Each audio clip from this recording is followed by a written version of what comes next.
Il est chaud le volcan là. Ah oui. Ça roule? Ouais, ça va et toi? Ça va. Bon, prêt à aller chercher peut-être un record aujourd'hui? Si, ben certainement un record. J'espère bien, en tout cas on a bossé pour ça. On a fait tous ces kilomètres pour ça. Voilà, on se déplace pas dans le vide. Allez, bon courage. Merci beaucoup. Eh bien bonjour tout le monde, on se retrouve sur Best of the List aujourd'hui avec Alexandre Edieu et avec Gabriel Bègue, tout juste champion de France Open en moins de 93 kg au développé couché. Les championnats viennent de se terminer. Et aujourd'hui, on va parler un petit peu de vous tout simplement. On va justement commencer par toi. Alexandre, présente-toi. Eh ben Alexandre Edieu, donc ça fait maintenant 10 ans que je pratique la force athlétique. J'ai commencé en Auvergne, à Beaumont, 5 ans, 4 ans. Après, pour des raisons perso, je suis monté en Ile-de-France, donc j'ai continué à Vélizy, dans un bon club. Et puis là, depuis 5 ans maintenant, je suis à La Réunion. Ok. Donc, voilà. Et toi, Gabriel? Bonjour. Moi, j'ai commencé la musculation, la force athlétique, rapidement d'ailleurs, depuis l'âge de 16 ans. Donc ça fait déjà 14 ans que je pratique la compétition. Et j'ai commencé essentiellement par le coucher. Et plus tardivement, je me suis mis aux 3 mouvements. Ok, voilà. Ça marche. Alors toi, du coup, tu es parti, tu as évolué à différents endroits géographiques. Ouais. C'est par rapport à ton travail, tu fais quoi exactement? Ouais, c'est pour des raisons professionnelles. Ouais. Je suis manager en fait. Enfin, actuellement, je suis manager. Avant, j'étais technicien. Ok. Et je dirige ce qu'on appelle une agence d'une grosse société française, donc à La Réunion, dans l'océan Indien. Ok. Donc, voilà. Et ça t'emmène à revenir en métropole quelquefois, il me semble. Voilà, c'est ça. Donc, pour des raisons pro, pour des stages, des formations, des réunions. Ok. 3-4 fois par an, je reviens en métropole. Et du coup, tu cales ça à peu près en cohérence avec les compétitions, plus ou moins? Globalement, j'arrive à peu près à m'organiser. C'est pas tout le temps le cas, mais là, pour l'instant, ça se goupille bien. Ouais. Ok, Ça, comme ça. Ça marche. Toi, tu as un travail, je sais, qui est assez physique, qui peut être complémentaire des fois de la force. Dis-nous exactement à quoi ça consiste. En fait, moi, je suis agriculteur et c'est beaucoup de travaux manuels. Je fais des cochons et des vaches, il n'y a pas beaucoup de mécanisation. Du coup, quand il y a le soleil, ça bosse dur, et quand il y a la pluie, ça bosse dur aussi. Mais voilà, en fait, c'est une question d'habitude. J'ai toujours été là-dedans et en fait, moi, ça me dérange pas. Mais c'est vrai que par rapport à d'autres concurrents, des fois qui sont coachs sportifs ou quoi, ou qui bossent dans des bureaux, c'est plus simple pour eux, par exemple, de prendre du poids, pour gérer les récup et tout. Et là, du coup, quand nous, on a des finales nationales ou quoi, on essaie de se prendre 2 jours avant pour que là, vraiment, je peux me reposer un peu. Et du coup, concrètement, Alexandre, tu es son coach. Comment tu arrives à organiser son entraînement un petit peu Bon, c'est Gabriel qui arrive à s'adapter en fait. On cale que 3 entraînements dans la semaine. C'est particulier, généralement c'est 4 ou 5. Mais ça lui correspond bien. Il a toujours eu l'habitude de s'entraîner de cette manière-là. Et c'est ce qui permet de bien manager, on va dire, ses temps de récup sur les semaines et les cycles. Et globalement, ça fonctionne.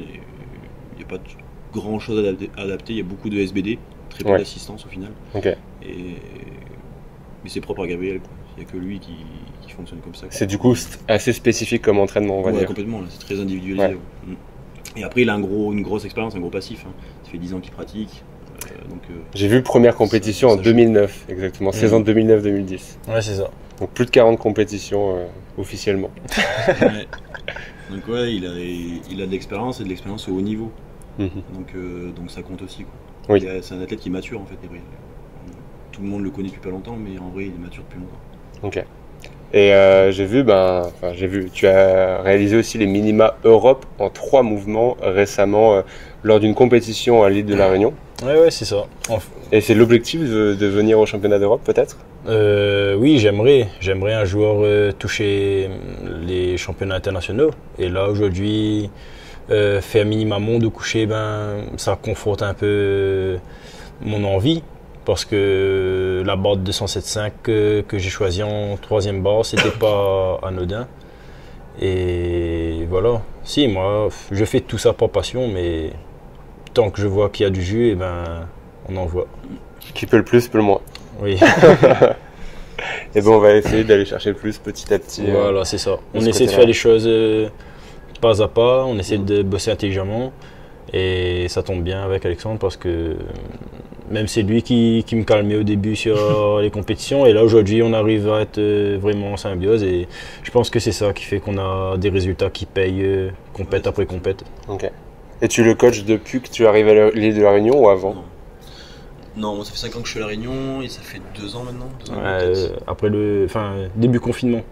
Il m'avait déjà lâché un programme. Et ensuite, ça a accroché vraiment après Covid. Après, on a commencé à s'entraîner ensemble. Avant, on s'entraînait pas ensemble parce qu'on était loin géographiquement, c'était pas évident. Puis on a commencé à faire au moins une séance par semaine ensemble. Et puis, on s'est qualifié tous les 2 ou 3 mouvements l'an dernier. Donc, du coup, on s'est entraîné de plus en plus fréquemment ensemble pour l'émulation, pour la dynamique, etc. Bien sûr. Puis ça a fait un effet un peu boule de neige, que ce soit entre nous ou même localement à La Réunion. Ça a créé de l'inertie, on va dire. Et là, il y a quelque chose qui se crée, on va dire. Mais c'est ce que j'ai l'impression, il y a de plus en plus de compétitions là-bas. Je voulais y venir justement. Comment ça s'organise un petit peu là-bas? Il y a une ligue déjà qui existe depuis très longtemps, la Ligue de la Réunion, qui est présidée par monsieur Georges Auberval, qui est là dans le circuit depuis très longtemps. Donc c'est un master. Et globalement, c'est des gens qui ont... en gros, c'est des gens qui ont forgé la Ligue de la Réunion, qui ont lancé les compétitions, les calendriers, etc. Et au début avec très peu de moyens d'ailleurs, on leur donne beaucoup. Et puis nous, on va dire qu'on amène de l'énergie maintenant avec toute leur expérience. Ça fait une bonne synergie entre nous et ça se passe très bien. Ok. Et donc comment ça se passe au niveau des compétitions? C'est périodique? Avant, il y avait les championnats de région, etc. Mais... il y avait l'ancien calendrier qui était figé pour tout le monde avec les régions, les départs. Et là, avec les nouvelles façons de faire les calendriers, globalement, on participe avec la Ligue, moi et Gabriel, on va dire, à l'animation et aux prises de décision, on va dire.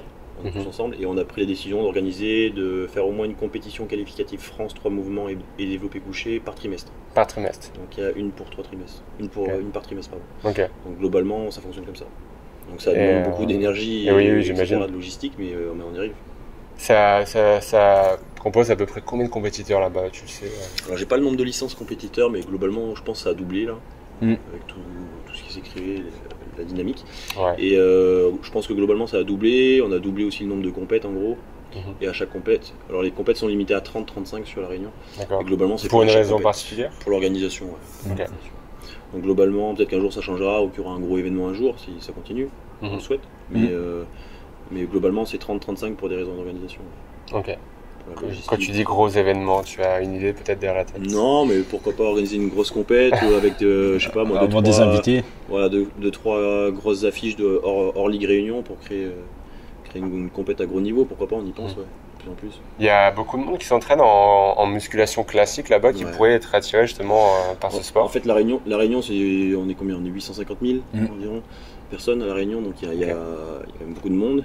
Et puis c'est une région qui a un gros patrimoine génétique. Il y a énormément de gens qui ont quasiment le même potentiel que Gabriel, qui ont le potentiel de Gabriel, il y en a plein en fait. C'est juste qu'il faut faire connaître ce sport et l'amener en haut de l'affiche. Et il y a beaucoup de monde qui pratique la musculation aussi. Il y a énormément de salles de fitness à La Réunion, il y a une chaîne là-bas d'ailleurs, et même plusieurs. Et il y a quelque chose à faire à La Réunion. Et on le voit de toute manière sur les événements dès qu'il y a une compète, il y a de plus en plus de monde, de plus en plus de beaucoup de nouveaux. On a beaucoup de nouveaux, exactement. Là, la dernière compète, il y a eu, je crois, 4 ou 5 juniors qui ont le minima France. D'accord. On n'avait jamais vu. Donc, qui vont y participer là? Non, justement, par rapport aux contraintes d'éloignement, etc., c'est compliqué. Il n'y en a que 2 sur les 5 qui vont venir, ce qui est déjà pas mal. Et il y a même une fille qui a fait le minima collectif France à sa première compétition, là, en junior ou sub-junior, je sais plus. D'accord. Enfin, voilà, il y a un truc. Prometteur. Il y a un truc à faire. Ok. Donc voilà, la Réunion ça se passe comme ça et il y a un gros potentiel encore à se développer. C'est plutôt des salles associatives ou plutôt salles privées qui participent? Historiquement c'est les assos comme partout.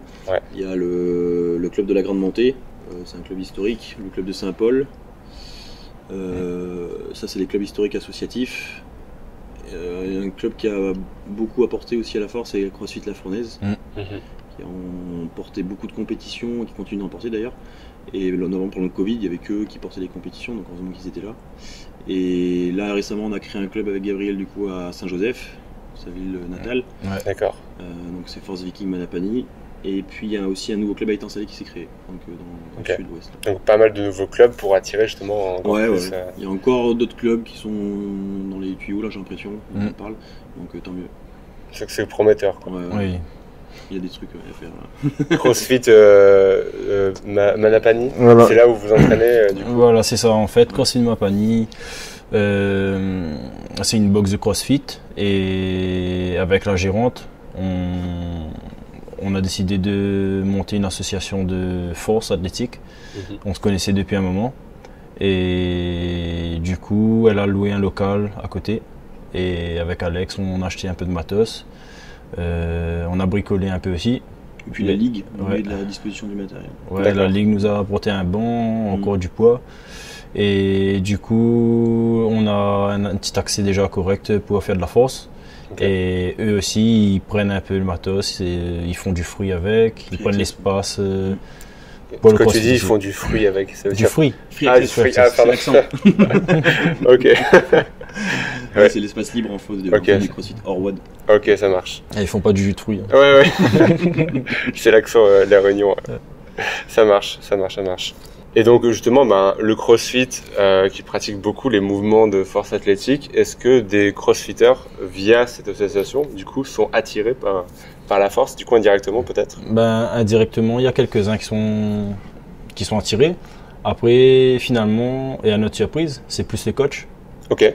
C'est plus des coachs de CrossFit que, au lieu de taper tout le temps dans le rouge, dans le cardio, le CrossFit, ça laisse des traces aussi. Tandis que la force, on a plus de facilité à tenir un programme régulier.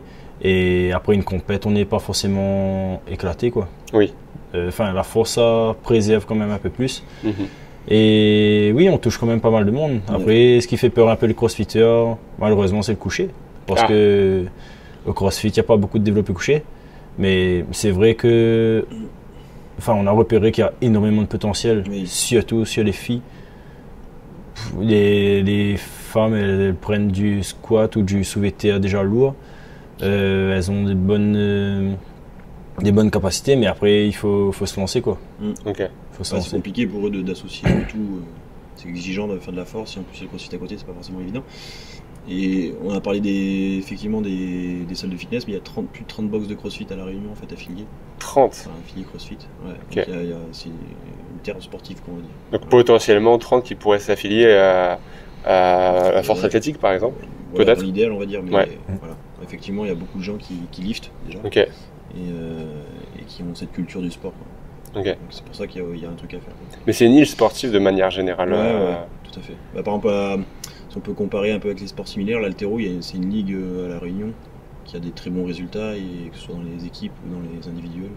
Ils ont des compétitions à double plateau, c'est des gros événements. Des gros événements, ouais. Type presque championnat de France, mais en mode région. Ouais, voilà, où il y a, je sais pas, peut-être 100 athlètes des fois qui tirent, ou 80, je sais pas, je me souviens plus combien il y en avait une fois, là, mais il y avait du monde. Qui du coup ont des potentiels de force au squat et au soulevé de terre déjà, parce que du coup c'est des mouvements ressemblants. Donc, oui. Ça attire pas forcément les haltéros, mais on en a quand même quelques-uns qui viennent. Ok, ça marche. Je pense, moi qui fais du trail aussi, il y a aussi pas mal de montagnes là-bas pour... oui, La Réunion, c'est le paradis des trailers. Des trailers, ouais. Donc ça veut dire qu'il y a deux sports presque en confrontation, on va dire, en termes d'endurance et de force. Est-ce que vous voyez des gens qui font de la course à pied, justement, pratiquer un peu de la force, venir ou pas du tout? Pas spécialement. Non, parce que, je pense pas, parce qu'en fait, ce qu'on fait, nous, c'est quand même assez spécifique. Et chez nous, il y a beaucoup de trailers, mais eux aussi, ils sont spécialisés dans leur truc.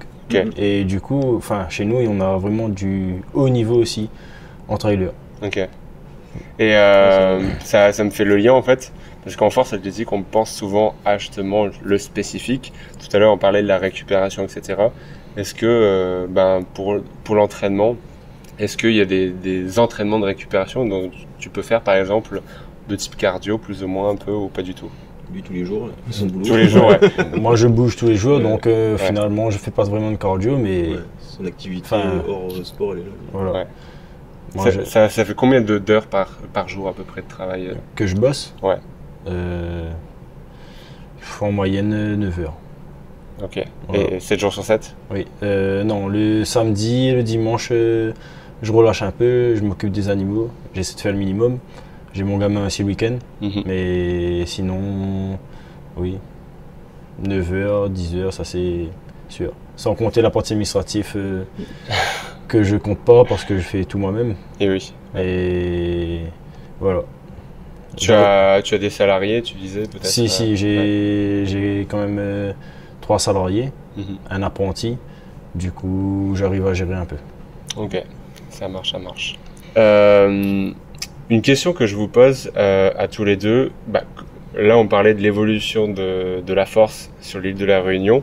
Et que pensez-vous de l'évolution de la force tout court, de manière générale, que ce soit au niveau français ou autre? Alex? Ça s'est transformé. Ouais. Moi, je suis là dans le circuit, on va dire, depuis plus de 10 ans. Et ouais, ça s'est vraiment transformé. Et c'est très bien d'ailleurs. Et ouais, au niveau des perfs, au niveau de la quantité d'athlètes, du niveau au-delà des superstars qu'on a, entre guillemets, le niveau moyen il a énormément augmenté. C'est indéniable en France et même à l'inter, mais en particulier en France, ouais, c'est clair. Et c'est très bien d'ailleurs, c'est une bonne chose. Il y a beaucoup de choses qui ont évolué, la technique a évolué, le coaching a évolué, l'alimentation a évolué, les gens ils s'y mettent de plus en plus tôt. On voit des juniors, des sub-juniors faire des barres d'extraterrestres déjà. Et même le fait qu'on a mis en place les compétitions sans matériel, c'est ça vraiment la grande porte ouverte. Parce que moi j'aurais jamais tiré en 3 mouvements équipés. Que tu as déjà testé d'ailleurs? Ouais, j'ai déjà testé, je faisais du bench, je fais du coucher équipé, mais j'aurais jamais investi dans une combi de squat, dans des bandes de genoux, j'ai mis une fois, mais j'ai pas du tout apprécié. Et là, le fait qu'on peut tirer sans matériel, moi, je m'éclate, personnellement. Oui, parce que c'est simple. On prend une barre, on est en tenue de sport et c'est tout, quoi. Voilà, c'est ça. C'est ouvert à tout le monde. C'est ouvert à tout le monde. Il n'y a pas d'investissement. Il y aura quoi? Une genouillère pour se... Mais ça, c'est encore optionnel en plus. Ouais, mais il faut quand même sécuriser les genoux avec les charges qu'on prend parce que... Enfin, au niveau de la force, au final, on est obligé de monter à un moment donné. Et il faut jouer un peu la sécurité. Une ceinture et voilà, et on se fait plaisir. Finalement, quand on regarde, ça coûte pas extrêmement cher parce que c'est du matériel qui dure dans le temps, quoi. Qui dure dans le temps, ouais. Tu voulais rajouter quelque chose? Non. Après, ouais, c'est vrai que tout est beaucoup plus accessible qu'avant. Moi, je vois quand j'ai commencé, on savait déjà pas comment trop s'entraîner, on regardait un peu ce qui se passait à la salle, dans les assos. Je crois que le premier truc que j'ai acheté, ça doit être le livre de Marc Vouillot sur la force athlétique où il y a une espèce de programme dedans. Enfin, on s'intéresse comme ça. Et après, de fil en aiguille, j'ai échangé avec les uns les autres, moi, personnellement. Mais tout est beaucoup plus accessible, y compris le savoir s'entraîner. Avant, il fallait creuser un peu. Avant, je me rappelle, quand tu arrivais dans une salle, on ne disait pas tout. Enfin, voilà. Il fallait un peu s'intégrer. Chacun avait sa recette, au final. Voilà. Pour avoir les plans d'entraînement, entre guillemets, comment gérer. C'était presque secret. C'était ça. Oui. Chacun gardait. Maintenant, c'est ça, en fait. Avant, chacun gardait leur truc. Et même des fois à la réunion, on ressent ça encore. Tu vois, les gars, ils n'ont pas envie de dévoiler par peur que tu progresses mieux qu'eux. Et finalement, nous, au contraire de tout le monde qu'on a, nous, on ouvre les portes et on essaie de donner le maximum de conseils aux jeunes. Enfin, on donne tout. Nous, on donne tout, que le meilleur gagne. Au final, c'est de la concurrence saine, en fait. Oui, totalement. Ça fait évoluer, en fait. Totalement. Nous, on est heureux de voir tous les gens qui poussent, même les gars qui sont plus forts, on est fiers pour eux. On est heureux de les rencontrer aussi. Et on est heureux de battre des records encore. Tu vois, parce qu'au final, quand chacun arrive à mettre sa pierre à l'édifice, on fait monter. Et je pense que il faut pas monter seul, ce qu'on dit souvent. Et nous, on monte à plusieurs. C'est là qu'on monte. Si tu veux aller loin, seul, tu n'iras rien. C'est l'expression qui dit seul on va vite, ensemble on va plus loin. Voilà. C'est bien, on est plein dedans dans la réflexion. On va terminer un peu plus léger par rapport à tout ce qu'on a dit aujourd'hui. J'aimerais, là c'est plutôt personnel pour vous. Alexandre, quelle est ta meilleure compétition, que ce soit en tant que coach ou en tant qu'athlète? Les deux, c'était l'année dernière en 3 mouvements. Soit en coach et un athlète. Parce que moi, je participais en même temps que Gabriel. Puis on a tous les deux fait une bonne compétition. Moi, j'ai fait mes PR sur mes barres. J'avais un changement de KT en plus. Et puis Gabriel, c'était un peu, on va dire, concrétiser tout le potentiel qu'il avait en 3 mouvements. C'est l'an dernier en 3 mouvements. puis il y avait bien sûr le championnat de développé couché du jour. Il finit premier à l'indice, il décroche tout. Mais je pense que c'est plus les 3 mouvements de l'an dernier le plus marquant au championnat de France. Moi personnellement en tant que coach et en tant qu'athlète. Au championnat de France au mouvement. Ouais, ça marche. Et c'est quoi qui t'a fait que ça t'a fait procurer un meilleur souvenir que par rapport à une autre compétition? C'est par rapport au résultat, par rapport à l'ambiance? Ouais, le résultat et le fait de partager le moment à deux en fait. C'est-à-dire qu'on était tous les deux en duo, on va dire, dans la même caté en plus. Et puis c'était la première vraie compétition où je m'occupais de Gabriel en coaching, quoi, on va dire à 100% et de manière individualisée. Quoi. Est-ce que le fait que vous soyez dans la même caté, vous vous titillez un petit peu Moi non. Non, on ressent pas ça. On se charrie plus à l'entraînement. Non. Ouais. Parce que c'est vrai que l'année où je me suis occupé de Gabriel, c'est l'année où j'ai décidé de monter de KT. Okay. Mais du coup, j'ai même pas pensé à ça. C'est juste un hasard. Ouais, okay. Clairement pas. Et toi, Gabriel, ta meilleure compétition? Ma meilleure compétition, je pense que c'est aujourd'hui. Aujourd'hui, il y avait plus d'enjeux. Quand je m'inscris à une finale nationale, on a l'ambition de faire podium. Et aujourd'hui, j'ai pu faire minimum monde au coucher. En deuxième barre, j'avais pour objectif de battre le record de France de 203. On a mis 203,5. Il y avait Oupé aussi, que je voyais qu'il avait essayé 202,5. Il s'est qualifié avec.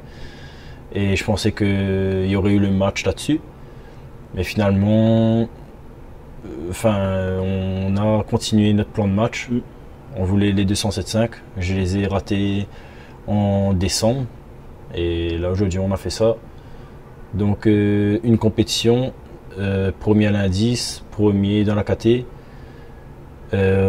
minimum monde, record de France. C'est déjà un joli gâteau. Grand chelem.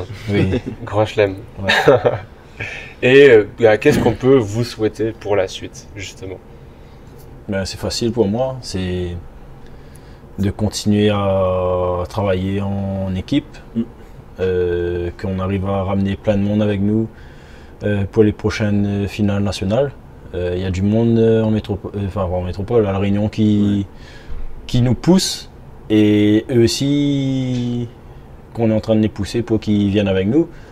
Et voilà. Ouais, on est vraiment dans cet état d'esprit, c'est d'amener il y a une sacrée équipe qui se prépare de gens au France Open, au France Junior, et les accompagner, etc. Et créer une dynamique. Qui vivent cette expérience. La Ligue de La Réunion, c'est une ligue qui fonctionne plus comme un gros club que plusieurs clubs en fait. C'est vraiment tous ensemble. Oui, parce que tu as fait la LORAF au début, après tu es venu en Île-de-France. Et du coup, là, c'est vraiment un club, c'est une île, une fédération avec plusieurs clubs où il y a un petit peu de. C'est la culture de La Réunion, c'est vraiment l'entraide, etc. C'est dans les gènes qu'on va dire là-bas. Okay. Ça se ressent sur la ligue. On a pu voir aujourd'hui au championnat de France, justement, à Tahiti, où là, ils sont vraiment venus en nombre. C'est assez impressionnant. Donc peut-être une délégation de l'île de La Réunion pour les prochaines échéances. On va vous souhaiter ça en tout cas pour la suite. Est-ce que vous voulez rajouter quelque chose, une phrase, quelque chose, un conseil? Mot de la fin, Gabriel.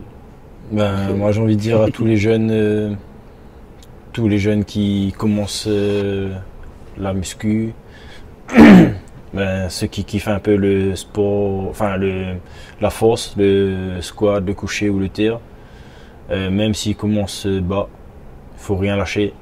Et les choses se font pas après pas. Il faut pas chercher à brûler les étapes. Et moi, je suis bien la preuve, je pense, que j'ai commencé à 16 ans. Beaucoup m'ont sous-estimé. Et je pense que malgré tout, j'ai gardé une certaine humilité. Et aujourd'hui, je pense que au niveau où je suis arrivé, ça prouve déjà beaucoup de choses. Qu'il faut rien lâcher. Et il faut y croire. Sinon, il n'y a pas de plaisir. Il faut être battant et il faut essayer d'entraîner le monde avec soi. Avec soi, ouais. Voilà. Ben, je pense qu'on peut pas mieux terminer cette discussion qui était très enrichissante. En tout cas, on en a appris un peu plus du coup sur l'organisation de la force sur l'île de la Réunion. On vous a connu un peu plus, on vous connaissait un peu plus de l'extérieur. J'espère que ça a permis à tout le monde de vous connaître un peu plus, en tout cas aujourd'hui. Merci Alexandre. Merci à toi. Merci Gabriel. Merci. Et on se dit rendez-vous aux prochaines échéances nationales avec peut-être plus de Réunionnais du coup. Voilà, J'espère. on y travaille. C'est ça. Eh bien, si jamais vous avez aimé cet entretien qu'on a eu ensemble, n'hésitez pas à partager la vidéo, notamment sur l'île de la Réunion, notamment. On essaiera peut-être de faire une vidéo, un de ces quatre là-bas, si j'arrive à trouver le temps pour venir vous voir. Avec plaisir. On a toujours le temps. Alors peut-être plus pour courir que pour faire la force, mais je viendrai quand même pour justement tout ça. Passez une bonne fin de journée, bonne fin de soirée, et on se dit à bientôt. Salut. Monsieur Bec Gabriel, à vous de jouer, faites-nous rêver. C'est le dernier passage. Va charger. Est-ce qu'on pèsera un peu plus lourd quand on reviendra prendre l'avion pour rentrer à la maison? Gabriel? La musique, les encouragements du public pour ce bel athlète. Allez mec. Allez. Allez, solide Gabriel.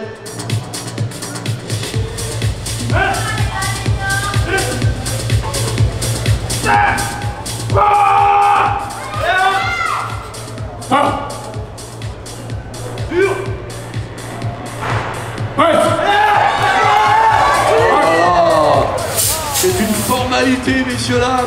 Bravo. Bravo Gabriel. Il n'a pas fait le voyage pour rien. Les valises vont être pleines en rentrant. Bravo.